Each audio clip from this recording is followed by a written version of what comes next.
Time now for sports on 104.7 The Cave.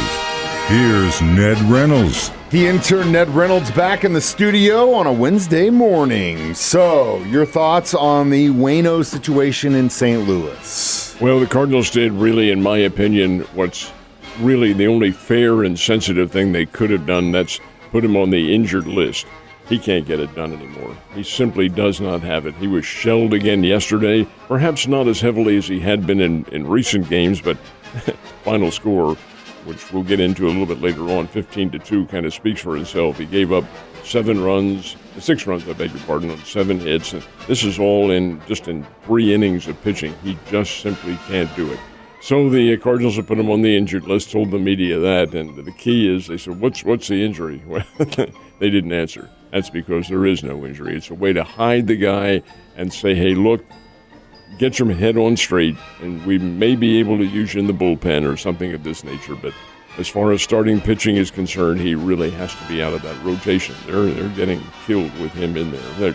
Even without him in there, they're not doing very well. But this is a tough thing to do. The guy's a future Hall of Famer. He still is 2 wins shy of the 200 mark in his career, which I know he'd love to have. But Wainwright is a team man. He knows what's best for the team, and he knows what the club has to do. It's not just him, though. There's a lot more going on. Many others. There's no question about that. Sure, he's the one of the starting 5 pitchers on whom you know fully well you're probably not going to get a win. So you can't have that. The others, maybe. We'll see what happens, but there are many other factors to the team. Man, there's a lot of problems in St. Louis this season, no question there. Also, not the only ones feeling it today. Angels, big time, big loss. Well, kinda. Oh, no. This is next to Ohtani, and probably right there with Ohtani. Mike Trout is their big man. And he's out. He's out probably until mid to late August and maybe even early September. And this is one of those unique injuries that can happen to any kind of a slugger, guy who really swings the bat hard. It's a broken hamate bone in his hand. And the hamate, Mike, is right there. It's a juncture of the hand and the wrist. It's a very small bone. This is a serious injury in regards to putting a guy on the sidelines in athletics. It is not a serious injury to you or me who would be doing nothing at all. It probably would heal in itself, and there is no permanent damage. But the only way to get it to heal quickly is through surgery. So he'll have an operation. It's a small bone, the hamate bone. I get that right. Hamate bone, and he did snap it, and he snapped it by swinging hard at a pitch in the 8th inning on Monday night. He said he felt it go, felt it break right then, and knew that was going to be a problem. And it is going to be a problem for them, but when you got Ohtani on your team who can literally shut out any batter on the opposing team and then come out and hit 2 home runs in a game, I don't know. Well, he is a rarity. There's no question about that. The only other one who comes to mind who fit that category was Babe Ruth back early part of the 20th century. But the fact is that Ohtani is a key, but it's not a one-man game. It is not a one-man game. You are right about that. Speaking of one-man games, though, there was one yesterday to celebrate our nation's birthday. A hot dog eating contest, and I refuse to watch it because it makes me sick. I like hot dogs. Just someone shoving their face with them does not sound like a lot of fun to watch, but we do have a champion, though. I've got to tell you this as a personal story. Marching in the Marshfield Parade yesterday, the 4th of July parade, we passed a family that was cooking hot dogs, and did they smell good. You know what he wants for Christmas, ladies and gentlemen? A pack of Nathan's Famous. Well, in this case, though, the event itself was held up for 2 hours because of heavy thunderstorms on Coney Island. In fact, Joey Chestnut did not think they were going to have it. He had been told it was canceled, but it was not. Yeah, TV means an awful lot, and the whatever you call it, contest or whatever, was on television. ESPN does carry it. So they finally got it done, and of course Chestnut wins it again, this time 62. That's far below his record. 62 hot dogs in 10 minutes, but he's the winner for the 16th time in 17 tries. That's pretty good. It says something about you whenever you can eat that many hot dogs that quickly, and you're like, oh, you know what? It's not really the top of his game. Well, he is. Chestnut's not a kid. He's, late 30s, early 40s, somewhere around there. But he's done that. He knows the techniques. However, it doesn't last forever. Somebody else will come along who can gorge. Come on, ladies. Let's see who can knock this guy off the out. So Cardinals game yesterday was a disaster. It's not looking so good. Well, the pro Cardinals fans, and there are many, there are legions of them, probably in the millions, will say it's only one game, and that is right. The score of the game is irrelevant. But it's a loss. That's the problem. It's only one loss. Trouble with this: 15-2 was the final. Miami Marlins. Well, Miami's a pretty good team, folks. They aren't that good, but I really feel like the Cardinals have a chance of coming back in these next two games, and I kind of hope they do, because right now they are 15 games under 500. Now you say, okay, they can make that up. They can, but there are only 77 games remaining. That sounds like a whole lot, folks, in the second half of the season. And 77 games is a lot, but it is not, in baseball terms, it is not that great. And to make up a margin of 15 games under 500, you really have to get to 500 to really think you're going to be a contender. They still could be a contender in the National League Central, but they have to really improve and start winning some games and winning them in a streak. I don't really see a big streak with this team now. 1 or 2 or 3 wins, sure, they can do that. But you've got to get 7 or 8 or 9, maybe even 10 wins in a row to really help out with the deficit. 15-2, Miami won the game. More disturbing, though, 77 games remaining, 15 games under 500, and falling to about 10.5 out of first place.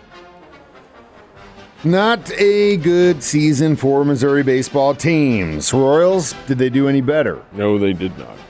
Royals got beat by the Minnesota Twins 9-3, and for Kansas City, that is their 61st loss of the year. 61 losses. That is an awful lot of defeats. Kansas City just simply can't seem to get any consistency done. Zach Greinke got the start yesterday, hit hard by the Minnesota Twins, who are a pretty good team. Springfield Cardinals did play their first home game of the second half of the season last night. Big crowd, over 6,000, had fireworks and a show on stage and so forth and so on. Played the Amarillo Sod Poodles and beat them 9-8. 3 runs in the last of the 8th inning, 1 for the Springbirds. And their new phenom, Tink Hence, got the start. He's a kid they just brought up from Peoria. He's from Arkansas, down at Pine Bluff. And he came in and pitched well. He pitched 5 innings. I'm pretty doggone sure they took him out on a pitch count. But 5 innings, he gave up 6 hits, 1 run, didn't give up a home run, struck out 5. And for a rookie making his start in Double-A baseball, first start, that's pretty commendable. The Cardinals think an awful lot of this guy, Hence. He's from Watson Chapel High down in Arkansas, and he got the start and gets the win, and the new lights were turned on. That makes a difference. Yeah, how'd those things look? They're good. They're real good. They make a big difference. You had to put your sunglasses on, I bet. Almost, yeah. We got one more thing to talk about in the St. Louis Cardinals world. It was interesting. I don't know if it was Michaelis who said this recently. I think it was Michaelis. He was talking about he basically was calling his own pitches, probably 2 or 3 batters, and got hit. And then all of a sudden said, all right, you take over, and then struck out. I don't know how many. It was crazy. He's having a tough year, obviously. Big shoes to fill this season. Well, this is Wilson Contreras, who we're talking about, the catcher who was yanked from his starting catching position. That's why the Cardinals got him from the Chicago Cubs. Well, there were all sorts of stories. What has he done? Why is there no communications? Well, maybe the real story. It's been circulating now throughout the major leagues. Everybody knew the pitchers of the Cardinals were not happy. They never said why they weren't happy, but they were not with the way the game was being called. It turns out now that Contreras may have been calling pitches that many of these pitchers didn't even have. And now how can that happen? Well, lack of communication is number 1. But number 2, and I think many baseball fans know this, but there may be some who don't, these signals are not always given by the catcher from his stance. They have a little wristband that they have on that sends an electronic, electronic signal to a voice, and the pitcher wears the sound device in his ear.